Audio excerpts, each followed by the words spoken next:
भीमराव अंबेडकर जी का जो व्यक्तित्व है ये कोई परिचय का मोहताज नहीं है। आज हमारा जो संविधान हम देख रहे हैं, आप सबको विदित है, ये उन्हीं की देन है, क्योंकि एक मुख्य धरा पर उन्होंने काम किया था इस महान संविधान को बनाने के लिए। लेकिन 21वीं सदी का जो युवा है वो अंबेडकर जी से क्या सीख सकता है? यदि आज अंबेडकर जी यहाँ उपस्थित होते तो हमें क्या शिक्षा देते थे? अंबेडकर जी ने हमेशा से एक शोषण रहित समाज ऐसा बनाने का प्रयत्न किया था और वो भारत को शोषण रहित देखने का उनकी इच्छा थी और उसी धरा पर उन्होंने इस पर काम भी किया था।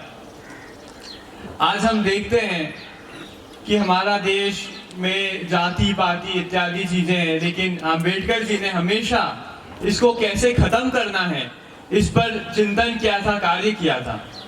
उन्होंने ये पाया कि जो लोग राज कर रहे थे, हुकूमत कर रहे थे, उनके पास ऐसा क्या है जो एक पीड़ित व्यक्ति के पास नहीं है।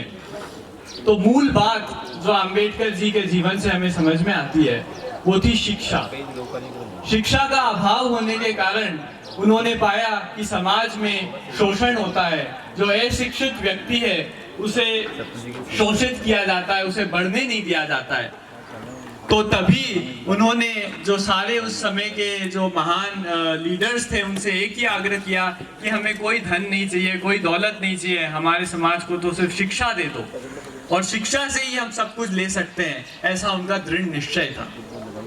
और उसी भाव पर काम करते हुए आज जिस व्यक्ति को क्लास में घुसने नहीं दिया जाता था, जिन्हें क्लास के बाहर बिठाया जाता था, उनकी किताबें नहीं छुई जाती थी, जो शिक्षक थे वो उन्हें पढ़ाने से इनकार कर देते थे, आज वही भारत का लाल 32 डिग्रियां हासिल कर देता है और देश का संविधान लिख लेता है।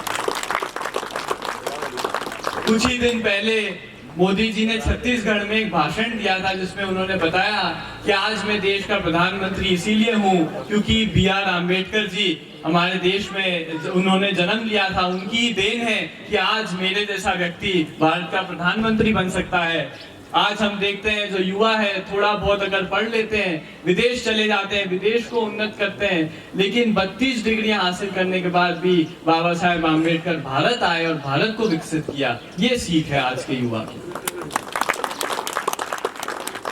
शिक्षा में उनने बार-बार लोगों को समझाया, बताया कि कैसे हम शिक्षा के माध्यम से आगे बढ़ सकते हैं और एक शोषण रहित समाज का निर्माण कर सकते हैं। मुझे उनकी एक पंक्ति याद आती है कि शिक्षा वो शेरनी का वो दूध है जिसको पीने के बाद व्यक्ति दहाड़ने लगता है। आज हम देखते हैं कि आदरणीय प्रधानमंत्री मोदी जी के नेतृत्व में हमारे देश में जो अमृत काल का बजट आया था उसमें शिक्षा पर अधिक से अधिक फोकस किया गया था। कम से कम 1.12 लाख करोड़ रुपए की लागत से शिक्षा के लिए स्वीकृत की गई, जो आज के इतिहास में एक बहुत बड़ा आंकड़ा है। उसी प्रकार से चाहे वो डिजिटल लाइब्रेरी का निर्माण हो, चाहे वो नई शिक्षा नीति का निर्माण हो, चाहे वो IITs, IIM का निर्माण हो, एम्स का निर्माण हो, इतनी सारी चीजें हम देख सकते हैं मोदी जी के नेतृत्व में आज हमारे देश में हुई है। मैं वास्तव में मानता हूं कि अगर हमें शोषण रहित समाज बनाना है तो हमें शिक्षा का सहारा लेना पड़ेगा और शिक्षा के माध्यम से ही हम बाबा साहेब आम्बेडकर का जो सपना था भारत को शोषण रहित बनाने का, हम अवश्य रूप से पूरा कर सकेंगे। आज इन्हीं शब्दों के साथ मैं आप सभी को बारंबार नमन करता हूं और यही कहना चाहता हूं कि आप हम सब मिलकर बाबा साहेब आम्बेडकर जी की जो विचारधारा थी उसे आत्मसात करें और लोगों को समझाएं कि कैसे हमें शिक्षा से भागना नहीं है, क्योंकि हमें काफी वर्षों से शिक्षा से वंचित रखा गया था। चाहे वो कोई भी हुकूमत आई हो जिन्होंने भारत पे कब्जा कर लिया था एक प्रकार से, आज हमें उसे परिवर्तन लाना है। हर बच्चा, हर घर में जब शिक्षा होगी तभी हम वास्तव में एक शोषण रहित समाज का निर्माण कर सकेंगे। इन्हीं शब्दों के साथ आप सभी को बारंबार धन्यवाद और नमन। बड़े सोशल वर्कर हैं। अगर आप सोशल मीडिया से जुड़े हुए हो तो मधुसूदन जी मालानी से कोई परिचय के आप मोहताज नहीं हो। इन्होंने झुंझुनू में नहीं, राजस्थान में नहीं, पूरे देश के अंदर इतनी छोटी उम्र के अंदर अपना परचम लहराए रखा।